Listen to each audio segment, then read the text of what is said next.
Hey, what's going on, guys? Welcome back to Art Adventures. So I am going to do this drawing again, not the drawing, but the coloring. I did this video, and unfortunately, I didn't realize that my camera was a little off center and it didn't flip. I'm using my phone as my camera, and it actually did not turn the way that I wanted it to turn in order to get the view that I wanted you guys to get. So the video is completely sideways. It just doesn't look good. And for those reasons, I am doing this all over again. So hopefully it is not a 28-minute video because I already know the process that I'm going through. And I'm gonna go ahead and get started. I'm doing a dark tone, and then I'm gonna do a lighter tone on each one of these pieces of hair, which would be for our scarecrow. It will be the hay for the hair. Okay, same thing is going to happen for the fingers. I guess you can call them the hay for the hands, the toes or the feet. Okay, and this is going to be a little rough, but just because it's not the best, you know, space. This has space, you can see the difference, but that's why I'm doing that. So yeah, I'm gonna go ahead and get this yellow. The one that I used before, the color that I used before was goldenrod. I've used it before in a few videos. It's a nice deep yellow, kind of has a gold feel to it, but it's not metallic, which I mentioned in my last video that I did with this. Eventually, once I post this and it's up and running, I will end up taking the other video off, so shouldn't matter for too long. It might take me a day or two, time-wise. So I've used these two colors, and this one's just a regular yellow. The other one is goldenrod, as I mentioned, and one has more of a darker hue to it, so it'll be my shadows. I am using the just regular Crayola set, but I'm using a 64 set of Crayola crayons. So I always try to mention this in case anybody is new here. I'm also going to do the eyebrows in the same colors. But yeah, in case anybody's new here, one, welcome. Two, thank you for watching this video. And if you like what you see, like the video, subscribe. If you want to share anything, share it. Check out the rest of my videos, Art Adventures. Yeah, comment if you want to comment, say what's up, say hi. And yeah, so I always mention it in these videos is, you know, if you're trying to get better at art, one way to get better at art quick is to have more materials.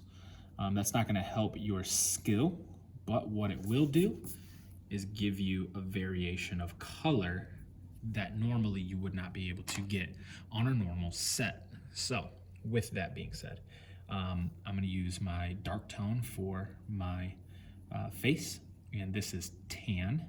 Okay, so I'm using tan for the shadow.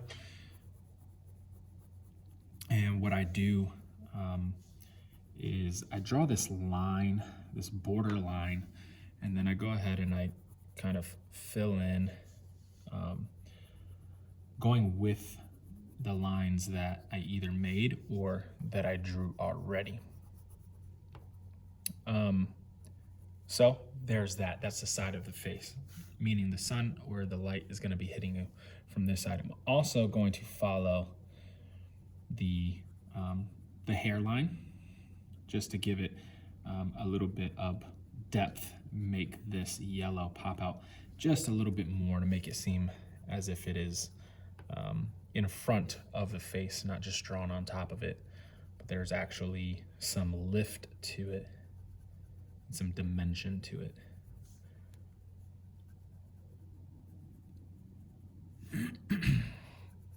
This is a fall project that we're doing with my students here at my school.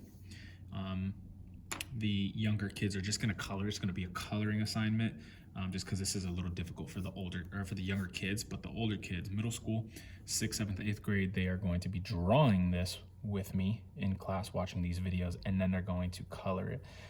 But I am also allowing them to, and same for you guys, if you ever want to change up something that I've done, if you like the picture but you want to give it a little bit of oomph of your own flavor, then go ahead and do that. You know, you don't have to do exactly what I do. I had a girl yesterday in my class, as she turned her little guy, her little scarecrow, into a pig Santa Claus. And I thought it was genius. It was hilarious. It looks awesome. It's a good idea. It's creative. And then this character, she decided, was gonna have duck feet. And so, with that being said, however you want to change up this character, you add your own little flair, your own little twist to it, and yeah, we'll call it yours, you know? So it's your artwork. I'm just giving you a platform to work from, if you think about it in that way. So you don't have to do exactly what I am doing. You don't have to use the exact same colors as what I'm using. If you want to do a different type of shirt, do a different type of shirt. You know, you don't have to do overalls, but this is a platform. If you're just learning, you're just starting out, then go ahead and do this. All right, so I have 2 different blues. One is indigo and one is Bluetiful. And Bluetiful is an awesome, awesome deep color. So actually I'm gonna use the Bluetiful first. And I'm going to do my dark, oh no, I did the wrong part. I did the shirt. So what I'll do is I'll switch this up. Technically, it's supposed to have a red shirt, blue pants, but since I accidentally just did this blue here, I'll go ahead and do a blue shirt and red overalls. So my blue, this is the indigo blue, which is a little bit of a lighter color. It's still dark, but it's a good blue for jeans, and that's why I wanted to do it on the overalls. But since I just made a little boo-boo, it is what it is. I'll go ahead and do red overalls. I'm also going to do shadow on the arms.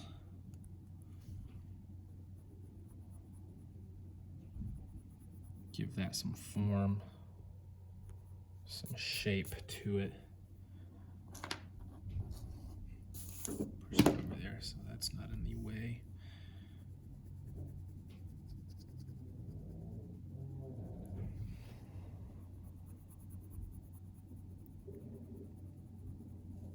Okay, so the shirt is done. And let's jump on to the overalls. And I have a brick red and I have red. So I'm gonna use the brick red first. It's a little bit darker. And what I'll do is, actually, let's start with this. I'm gonna take this goldenrod. Actually, I'm gonna use the yellow.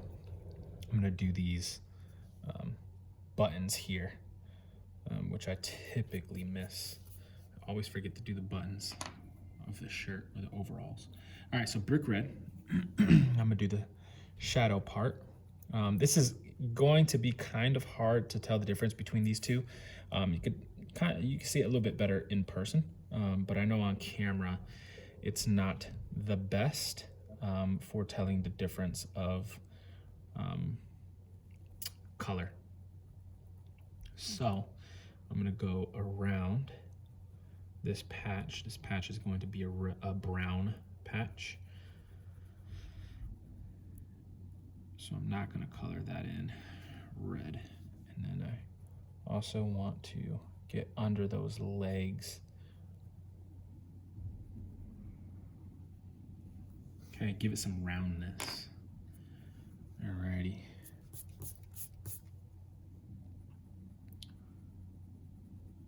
One thing I don't like about crayons is the little bit of flakes that fall off, and it kind of just bother you as you're doing your artwork, you know? Make your paper dirty, make your desk dirty. I mean, you can brush them off, but it is just kind of annoying to have to constantly do, but it is what it is. I like the way crayons come out with the waxy look or texture. They're really nice. There are some really nice colored crayon sets out there, and the more colors you have, the better your artwork will look, because you're going to be able to give it some variety, which is awesome. Variety is good. So, I talked about this in my last video, which at some point will be deleted, so if it's already deleted, by the time you watch this one, you won't get to see that. But I was talking about one of the friends I went to school with in the college for art, and she was a sculpture major, and she still does some stuff, mainly drawing and painting, if I'm not mistaken. I follow her on Instagram as well. But yeah, she would take crayons, she would melt those crayons, and she would make sculptures out of the different color waxes. I'm gonna go, since I'm on the reds, I'm gonna go ahead and do this mushroom as well. But yeah, she would do that, and man, her stuff looked so cool, super psychedelic, really fun to just look at, and a really cool process. Basically just took a candle warmer, which is for wax anyways, but she would take that candle warmer and she would melt crayons, and then she'd pour those crayons onto something, some type of armature or something to make a form, and then she'd start building on top of that. And man, her stuff looked really cool. It's not hard to do. I'm not gonna say it took a ton of skill, but she definitely made some nice artwork out of those projects.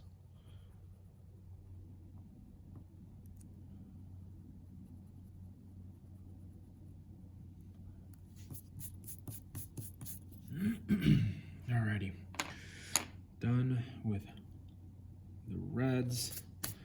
Let's go ahead, before I get into the pumpkin and the other thing, the mushroom, and I'm gonna go ahead and get this hat done and these patches. So, patch there, let's do a different color patch there. So they're slightly different, but there you go. There you have your two different colors. And basically what I'm gonna do is I'm going to draw my border line, then I'm gonna give my shadow for my hat.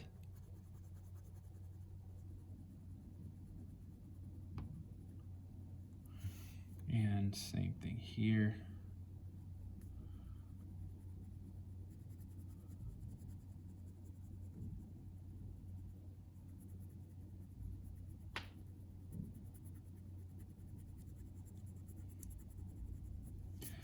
So yeah, if you are thinking, why is he posting the same project twice? Well, if you've noticed, the video is sideways because my camera never turned and I did not realize it. So yeah,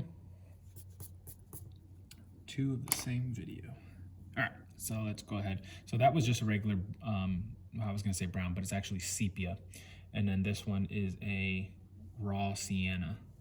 It's actually one of my favorite colors to paint with, raw sienna. Burnt umber is a really nice one too to paint with.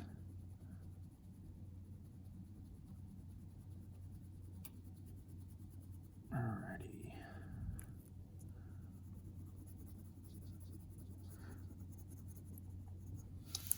I'm going to try my best to get this one under 25 minutes. I know it's a longer video, it's a more detailed picture.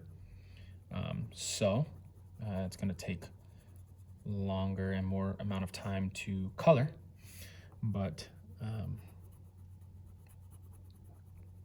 it looks really good at the end.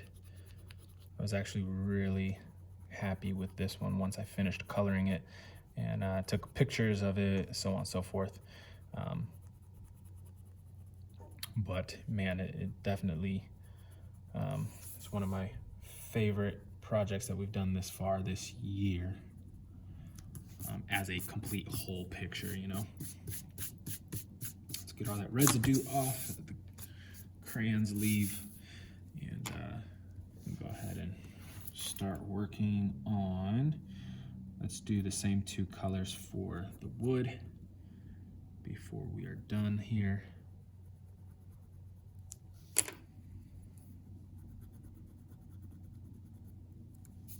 There's the stick. There is, let's go with this mushroom. I have another, this one's called a tumbleweed, and that's gonna be my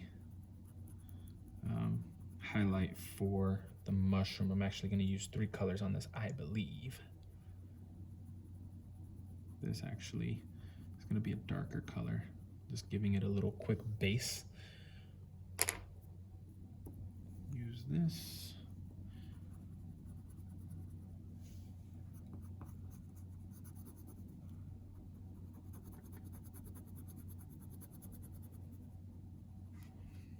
And then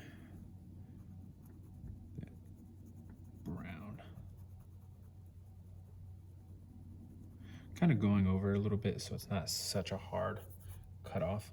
And then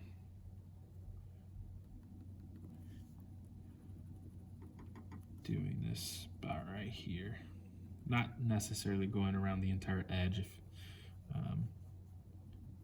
you can kind of see that difference of the light to dark on that undertone.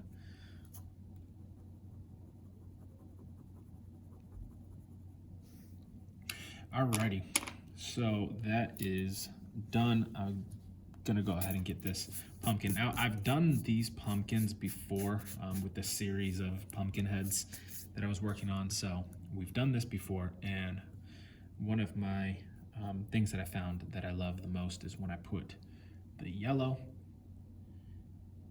as highlights on this pumpkin. It just really makes it pop. The yellow is probably the most important color when doing these pumpkins. A little bit of reflective light, something I learned about in college. Everything has its own thing. Put down your pencils and grab your favorite book and get ready for our school-wide readathon. Happy reading.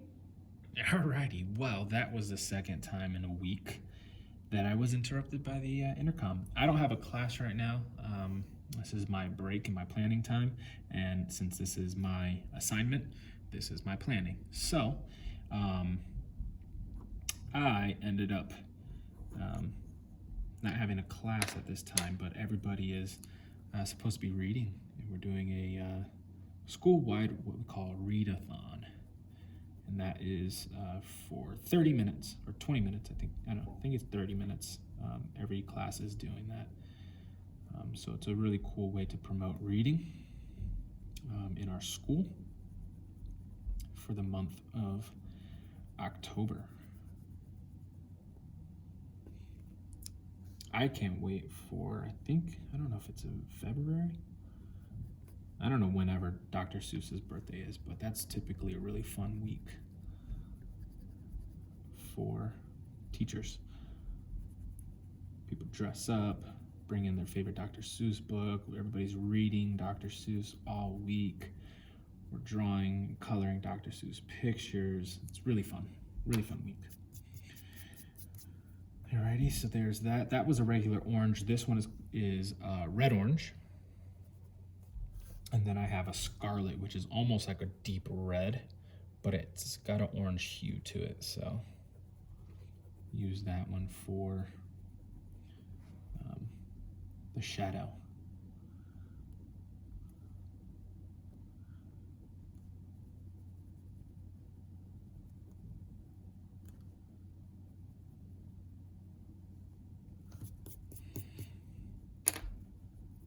Alrighty, there's the scarlet.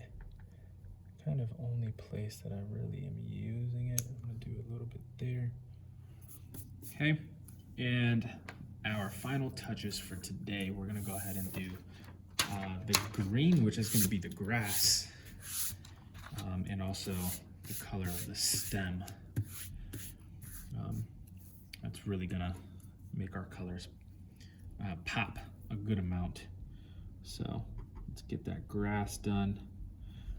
This can kind of just be a little bit more loose with the coloring because since it is grass and it's such small detail here, it doesn't have to be perfect. Grass kind of shimmers anyway, so if there's a little bit of white popping through, that's fine. But I have these two colors. This one is olive green, which is a good color for this, or a good name for this. It is definitely like an olive green. So there's that, and then this darker green, which is a asparagus. And asparagus are pretty dark as well, so you're gonna get some differentiation in color for your actual grass. Again, it does not have to be perfect. There's that. The grass is done. Now I'm gonna go ahead and do a little bit of a shadow there on the stem and my green here for the stem. All right, my very last thing, which I absolutely love doing. This is something that I've learned. I talk about it in some of my videos. I learned it from Jazza, Draw with Jazza, whatever you want to call his channel. I know he's changed a few times, Art with Jazza, and now it's just Jazza, I believe. But he is an amazing artist, professional artist that became a YouTuber, professional YouTuber. And I mean, the guy's got like 4 or 5 million viewers or subscribers, not even just viewers. I mean, how many millions of people don't subscribe to him that watch him frequently? So, yeah, he kind of did a video tutorial on how to get better, how to make your artwork look better. And I've run with it, I've taken it, and I've enjoyed doing it with my artwork. But it's turning your background into something. So he puts some shapes behind his backgrounds, and this is just for his thumbnails really, or just sketches, some ideas, even if it's a complete artwork for practice or for a video. He'll do you know, a rectangle or a geometric shape or something, and then he usually shades it either a specific color or just solid gray, or even just with his graphite pencil, you know. And he ends up giving you guys a few more tips, like using a white pen or a white charcoal pencil to give highlights and so on and so forth. I think that'd be great for high school and up, but for right now, elementary and middle school, this is about the extent of making your artwork better. I think we could keep it at this for now, at this age group. But doing a geometric shape allows you to not have to do a full-blown background. Another thing is, you know, people draw landscapes and then they don't end up coloring in the sky. The whole sky would be blue, and they leave it white because it takes forever to color in an entire picture, you know, stuff like that. Kind of get a little lazy with our artwork, which I used to do as well, you know, growing up. I wouldn't color the sky, or just color the top part of the sky as if the sky cuts off, you know, at the top. But this allows you to not have to, you know, color your entire paper, and still gives it a background, but it gives you some dimension and allows your picture to pop forward, but it also allows your colors to really stand out and look different, you know, from any other standalone piece of artwork where it's just kind of floating in a white void or a white space. It just, your artwork doesn't look as complete when you don't put some sort of background to it. It just looks like it's just sitting there, floating there. It's incomplete. Even if it's a really detailed drawing or coloring or piece of artwork, if it just has a white background, it's not going to look as good as even if you do something as simple as a rectangle or a circle, oval, triangle behind it. Even a blob, like a splatter of paint. Even doing some smoke, like I did an Among Us character for Ratchet and Clank for day 25, which was Buddy.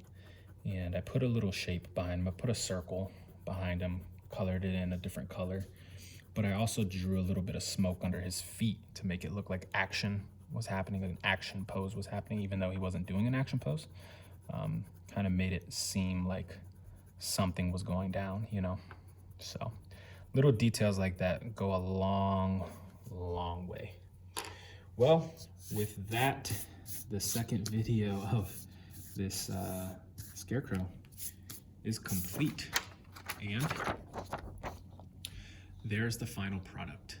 I know I did a little bit different one this time with the red overalls and the blue shirt instead of the blue overalls and the red shirt, like this one. But yeah, there's the difference. This was a fun one.